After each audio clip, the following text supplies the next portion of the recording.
제목이 동방박사와 예수님인데요. 이 동방박사의 기록은 4복음서 중에 오직 유독 마태복음에만 나타납니다. 왜 그럴까요? 이 대답을 알려면 4개 복음서 중 마태복음이 중점적으로 말하려고 하는 것에 우리가 지식을 가지고 있어야 합니다.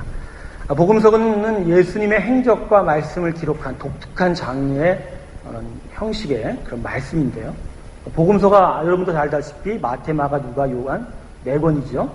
4권이나 기록된 것은 예수님에 대한 동일하게 보고 들은 것을 거듭하여 확증하는 이유도 있겠지만 그러나 각각의 책마다 독특하게 예수님에 대해서 좀 더 강조하고 싶은 내용을 가지고 있기 때문에 4권의 복음서가 나타나기도 한 것입니다. 마태복음의 초점은 왕의 이 땅에 오심입니다. 왕이 이 땅에 오셨다.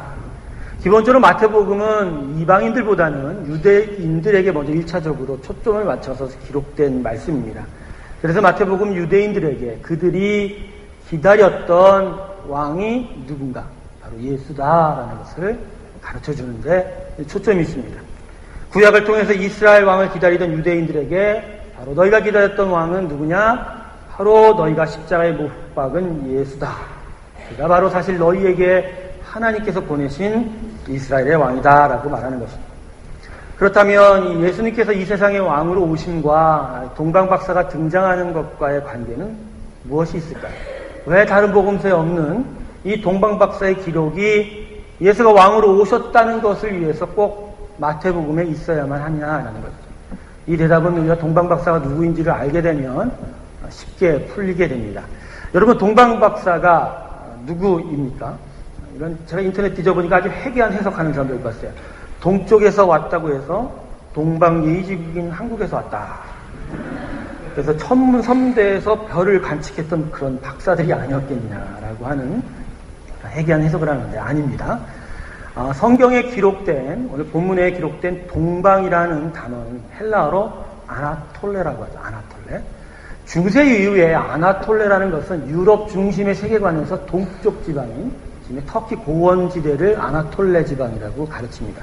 하지만 이 복음서가 쓰여진 주님 오신 후와 70년에서 90년 사이에는 그냥 이 아나톨레라는 단어는 그냥 해 뜨는 곳, 동쪽이라는 그런 의미가 있습니다. 그러니까 이스라엘에서 보면 해가 뜨는 곳은 여러분도 지도를 다 펴놓고 보시면 이스라엘에서 해 뜨는 곳은 거의 어디죠? 이란, 이라크 지역의 중동 지방을 가리키는 것입니다. 그러면서 이스라엘의 동쪽, 바로 중동이 바로 헬라에서 얘기하는 바로 아나톨레, 동방이 되는 것입니다. 자, 그런데 이들을 박사라고 하지요. 근데 여러분 영문 성경을 보면 이 박사에 해당되는 영문 단어는 독터가 아니라 뭐죠? 막입니다.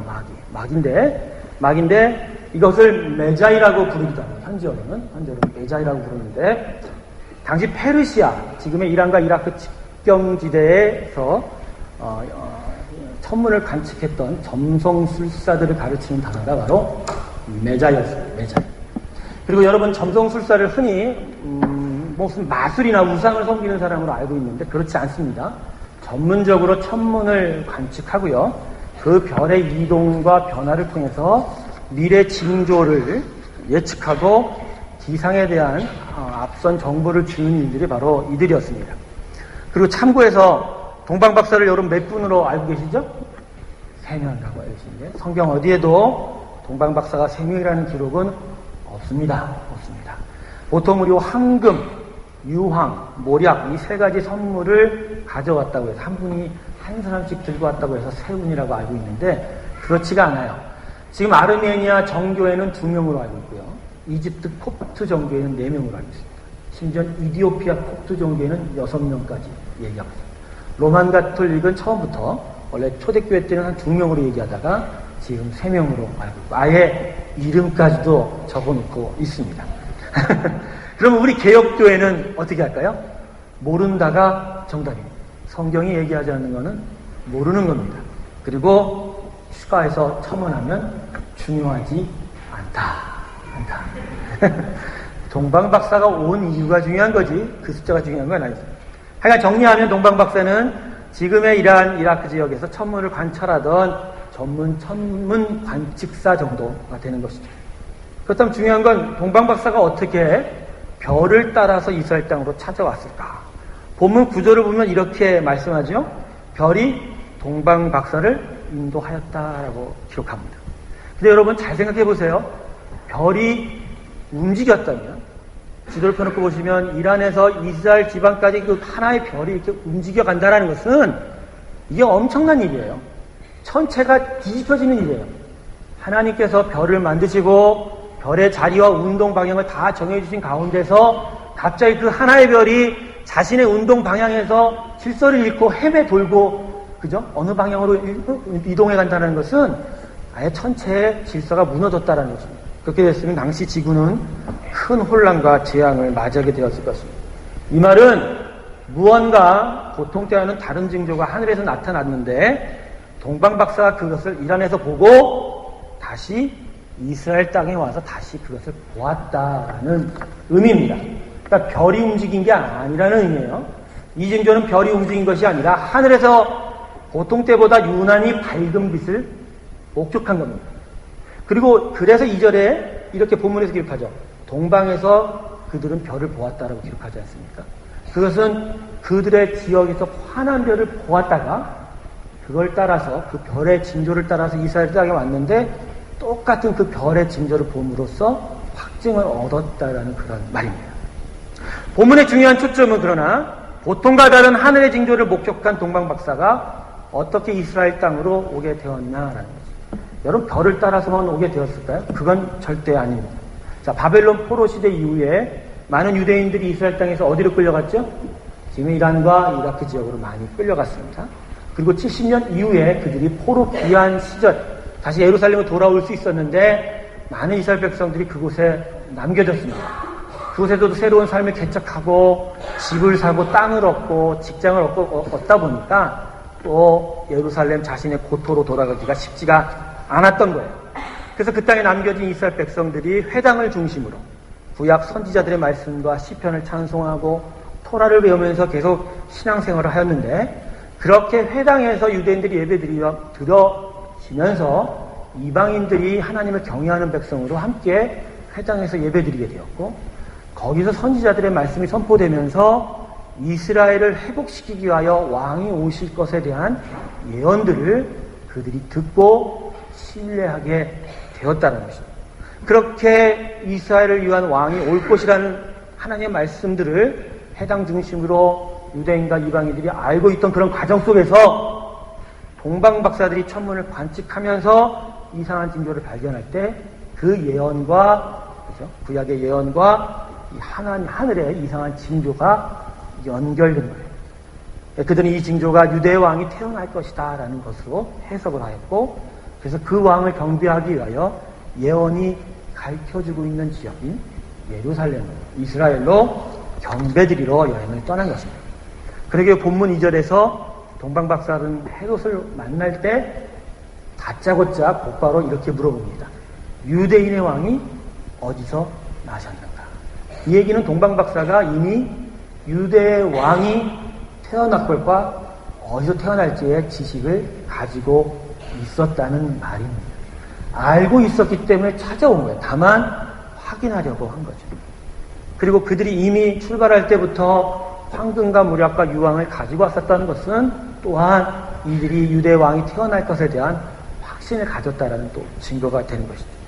결국 마태복음은 이 동방박사의 기록을 통해서 1차적으로는 유대인들에게 이렇게 말합니다. 보아라! 저들 이방인 동방박사들이 자신의 천문 지식 속에서도 그 몇 구절의 구약의 예언에 신뢰를 가지고 아기 예수를 찾아와 그가 하나님이 이 땅에 보내신 왕으로 경배하지 않느냐.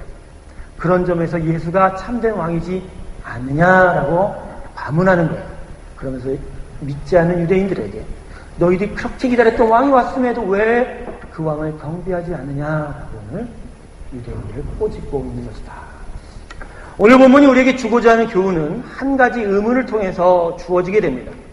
그 의문은 왜 동방박사가 베들레헴으로 바로 가지 아니하고 예루살렘으로 거쳐서 간 것일까?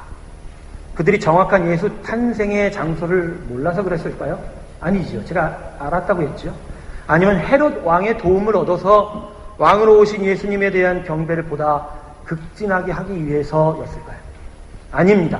이들은 이미 미가서의 말씀을 알고 있었던 자입니다. 오늘 본문 6절에 인용된 말씀이 미가서 5장의 말씀인데 앞으로 오실 왕이 베들레헴에서 태어날 것이다 라는 예언이 이미 바벨론 그 지역에 살고 있었던 유대인들과 해당을 중심으로 이방인들에게 널리 알려졌다는 것입니다. 그러므로 동방박사들은 이미 구약 예언에 따라서 베들레헴에서 예수 그리스도가 태어날 것을 이미 알고 왔어요. 다만 확인하러 헤롯 왕에게 들린 것이죠. 중요한 건 동방박사가 예루살렘으로 간 것은 하나님의 특별한 섭리였다는 것입니다. 어떤 섭리냐? 이스라엘 백성들을 위한 은혜였다는 것입니다. 왕으로 오실 예수님을 제대로 맞이할 수 있는 기회를 그들에게 주고자 하는 하나님의 은혜였습니다. 동방박사가 도착했습니다. 헤롯 왕에게 유대 왕이 어디서 날지를 재차 확인할 때 헤롯 왕이 누구를 불렀습니까? 유대 랍비들과 서기관들을 불렀습니다. 이들이 하는 일은 항상 구약의 말씀을 연구하고 그 말씀에서 율법을 뽑아내는 자들이었습니다. 그들이 왔습니다. 도착하여 헤롯 왕의 질문에 답변을 주었습니다. 예수의 탄생 예언이 많습니다. 그리고 그 탄생 지역은 바로 미가서의 5장에 적혀 있는 대로 바로 빵집이라고 하는 베들레헴으로 오게 되었습니다. 라고 확인을 해줍니다. 자, 바로 그때 헤롯 왕과 그가 불렀던 율법사들, 그리고 서기관들, 동방박사들 모두가 이스라엘 위한 메시아가 오신다라는 것을 알고 있었고 왕이신 메시아가 베들레헴에 오셨다라는 것조차 알고 있게 되는 것입니다. 다 알고 있어요. 주님이 오셨고 베들레헴에 지금 탄생하셨다는 것을 다 알게 된 거예요. 그런데 그 자리에서 이 땅에 왕으로 오신 예수님을 따라 그 기쁜 소식에 응답하여 움직인 자는 누구였습니까? 동방박사뿐이었다는 것입니다. 유대 율법사들과 서기관들은 아무런 반응을 하지 않았어요. 그들이 그렇게 정통하게 연구했던 그 구약의 율법의 말씀들이 오늘 예수님이 베들레헴에 탄생한다는 것을 가르쳐줌에도 불구하고 그들은 전혀 움직이질 않은 거예요. 전혀 미동조차 안 했어요. 메시아를 기다리고 있었던 그들이 그 메시아가 지금 오고 있음에도 불구하고 찾아가 뵙지를 않았다는 이야기. 오직 동방박사만이 움직였고 그리고 이 동방박사의 질문에 대한 응답은 오직 헤롯이었습니다.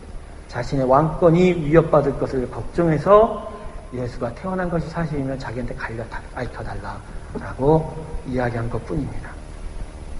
동방박사의 방문과 하나님의 말씀이 선포되어지는 그 순간에 반응한 자들은 오직 이방인이었던 동방박사였고 그 유대인들이었던 율법사 서기관과 왕들은 전혀 반응을 하지 않았다는 것입니다. 오늘 본문이 우리에게 말하고자 하는 것이 무엇입니까? 동방박사가 예수께 경배했듯이 우리도 그렇게 예수의 오심을 그렇게 귀하게 경배해야 됩니다. 라는 것인가요? 아니면 정말 그렇게 귀한 경배를 하기 위해서 우리 모두 손에 귀한 예물, 황금과 모략과 유황을 다 가지고 나와야 한다는 것을 오늘 동방박사의 기록이 우리에게 이야기해 주는 것일까요? 아닙니다. 이것은요, 복음이 우리에게 요구하는 것이 아닙니다. 복음은 우리에게 그러한 치장, 외형적인 행동을 먼저 요구하지 않습니다. 바로 우리의 심령의 방향이 바뀌어지기를 원합니다. 오늘 본문은 우리에게 스스로에게 이렇게 자문해 보기를 요구합니다. 오늘 주님이 오신 이 시간에 잠겠죠. 주님이 오신 이 시간, 주님이 오신 것을 기념하는 이 시간에 우리는 동방박사와 같이 주님의 오심을 경험하고 있는가? 아니면 그 어떤 반응도 없이 예루살렘의 그 화려한 성전에 앉아서 율법사와 서기관과 같이 주님의 오심을 경험하는가? 라고 오늘 말씀은 우리에게 대문해 봅니다. 우리는 과연 누구인가요? 우리는 동방박사입니까? 자신의 땅에 남았던 유대인들의 근거 없어 보였던 소문을 알았던 자들. 그런데 하늘에 나타난 징조를 따라서 먼 땅 이스라엘의 베들레헴으로 오는 도전을 감행했던 자들. 그래서 결국에는 이 땅에 오신 참된 왕을 경배하였던 그런 동방박사가 오늘 우리의 모습입니까? 아니면 우리는 율법사와 서기관입니까? 구약 말씀을 읽고 또 읽어서 그래서 성전의 예배에 열심히 했던 하나님의 지식과 외형적인 예배에 열심이었던 자들, 그리고 이스라엘 오실 왕을 기다리고 또한 고대하고 있었던 그런 자들, 그런데도 불구하고 그 왕이 진짜 오신 그날에는 결코 어떤 반응조차 보이지 아니하고 화려한 예루살렘 성전에 앉아만 있었던 율법사와 서기관은 아닌가요? 아니면 헤롯 왕입니까? 자신이 가진 권력과 지위, 명예와 부를 지키기 위해서 이 새로운 왕이 세상에 온 것이 두려워. 그래서 그 왕이 온 것이 사실이라면 군사를 보내어 그 왕을 죽이러 들었던 그런 헤롯의 마음이 우리한테 있는가요? 우리는 과연 누구입니까? 아마도 우리는 헤롯 왕은 아닐 것입니다. 만약 우리가 오늘 헤롯 왕과 같은 마음을 가지고 이 자리에 있다면, 그래서 그런 마음을 가지면서도 성찬절 예배를 드리고 있다면 그건 너무나도 가증스러운 일이 될 것입니다. 예배는 하나님을 경배하는 것이고, 무엇보다 우리의 예배는 하나님이 이 땅에 독생자를 주신 것을 기념하는 귀한 은혜의 자리입니다. 그렇기 때문에 헤롯 왕과 같은 마음을 품는다면 오늘 이 예배를 마치기 전에 하나님의 진노의 잔을 마셔야 될지도 모릅니다. 저는 그런 분이 오늘 이 자리에 한 분도 없음을 주님의 이름으로 믿습니다. 그런데 죄송하게도 저를 포함하여 우리 중에 모두가 다 동방박사와 같지는 않다는 것이죠. 하늘의 징조를 따라서 목적지를 알지 못했지만 그 별이 가르치는 곳을 따라, 그리고 구약의 예언을 따라 먼 여행을 나섰던 동방박사의 삶의 모습이 지금 우리 신앙생활의 삶의 모습이냐라는 것입니다. 만약 우리가 동방박사와 같이 단 몇 구절의 말씀이라도 신뢰하여 그 말씀이 이루어지는 것을 갈망하며 예수를 찾아 떠나왔던 그런 동방박사와 우리가 마음이 똑같다면 우리는 지금 머리로 살고 지식으로 사는 사람이 아니라 내 안에 함께했던 성령의 음성에 따라 사는 성령의 사람이어야 합니다. 성령이 내 안에서 무슨 말을 하던가 간에 그분의 말씀에 순종할 수 있는 믿음이 보여야 합니다. 그리고 때때로 힘들고 불편해도 주님의 오심과 그 십자가의 은혜를 기억하고 감사하는 이 귀한 주일 예배를 단 한 번도 빠뜨리지 않아야 합니다. 이 세상 가장 최고의 시간으로 여기는 사람이어야 합니다. 그리고 때로는 그런 예수님을 찾아서 복음 없는 곳에 선교하러 가기도 해야 하는 사람이 되어야 하는 것이죠. 어쩌면 주님이 오신 것을 기념하는 지금 이 순간에도 그분께서 우리의 왕으로 오신 것에 대하여 우리는 입술의 반응으로만 서 있는지도 모릅니다. 마치 구약의 율법사들과 서기관들이 그랬던 것처럼 구약을 통해서 왕이 오실 것임을 알았음에도, 그 왕이 베들레헴에 오셨다는 것을 알았음에도 그 왕이신 예수를 찾아 나가지 아니한 모습과 마찬가지라는 말입니다. 그분의 왕이 되심보다는 그분이 오신 것이 나에게 무슨 이익이 될 것인가를 계산하고 있는 우리의 마음을 오늘 되살펴 보십시오. 그래서 이익이 될 때에는 찾아 나서지만 그렇지 않으면 관심조차 보이지 않는 모습이 바로 나의 신앙의 모습인지를 한번 되돌아보는 시간이 우리 모두에게 주님으로 축원합니다. 더 이상은 이러한 모습으로 신앙생활 하서는 안 됩니다. 여러분, 안 돼요. 이젠 동방박사의 마음을 품으셔야 합니다. 왕을 경배하기 위하여 먼 여행을 나선 자들이 바로 믿음의 백성들입니다. 그리고 그 여행은 자신의 고향에 남겨진 사람들과는 달리 너무나도 불편하고 고통이 따른다라는 것을 또한 받아들이는 자가 믿음의 사람입니다. 하지만 그러한 믿음의 불편한 삶, 그 도전의 삶을 사는 자에게는 끝내 그 여행을 통해서 반드시 이 땅을 회복하실 전능하신 참된 왕을 만나보는 축복이 있을 것입니다. 그리고 그분 앞에서 예배를 드리게 될 것이고, 그분께 드리는 예배는 내 생의 가장 최고의 순간이 될 것이며, 그것만으로도 우리의 삶은 가장 행복한 삶이 될 것이다 라는 것입니다. 성탄절은 우리가 준비한 행사와 우리가 준비한 음식을 나누는 것으로 끝나는 것이 아니고, 그것은 인간의 기쁨일 뿐입니다. 거기서 우리는 하나님을 향한 예배를 뽑아내야 되고, 하나님을 향한 참된 경배를 세워나가야 됩니다. 우리가 오늘 예수 그리스도의 오심의 앞에서 이 동방박사의 마음을 품지 않는다면 우리는 여전히 율법사들과 서기관의 자리에 앉아있는 자가 될 것입니다. 왜냐하면 주님은 이 땅에 오신 그 목적이 우리의 삶을 통해서 참된 믿음의 삶이, 그리고 정말로 이 세상을 향한 귀한 섬김의 삶이 나타나기를 원하시기 때문입니다. 율법사 서기관의 어리석음을 이제는 버리십시오. 하나님의 말씀은 마음으로 읽고 손과 발로 반응하는 것입니다. 뭐라고요? 마음으로 읽고 손과 발로 반응한 것입니다. 우리는 눈으로 읽고 입으로 반응했습니다. 성경의 사람은 마음으로 읽고 손과 발로 반응합니다. 눈으로 보고 입으로 반응하는 게 아니죠. 눈으로 읽고 머리로 계산하여 앉을까 일어설까 나갈까 말까 할까 안 할까가 아니라는 거예요. 그렇게 판단하는 책은 성경이 아니에요. 이런 사람들의 실수는 눈과 머리로 왕을 찾았다는 것이죠. 이 땅에 오신 참된 왕은 심령으로 깨닫고 손과 발로 찾아 나서야 보입니다. 왜 예수님께서 예루살렘으로 오시지 아니하였느냐? 왜 예수님께서 그 초라한 베들레헴 그 말구유에 오셨을까? 여러분 고민해 보신 적이 있을까요?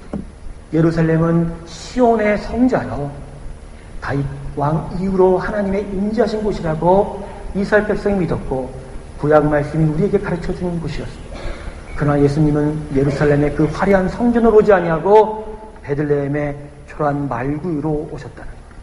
그건 바로 우리가 앉아서 입술로 반응하는 그 화려함에 토치된 그러한 신앙의 모습이 아니라 그 초라한 말구유 앞으로 손과 발을 다하여 찾아가고 가장 귀한 것으로 예배드리는 것이 바로 믿음의 삶인 것을 가르쳐주기 위해서 오늘 주님은 예루살렘이 아니라 베들레헴으로 오신 것입니다. 그러기에 예수님께서 이 땅에 오심을 가장 소중하게 여기는 자는 다음과 같은 곳에 가야만 하는 자들입니다. 다음과 같은 곳에 가야만 하는 자들. 불우한 이웃에게 가야 합니다. 눈물 흘리는 영혼에게 가야 합니다.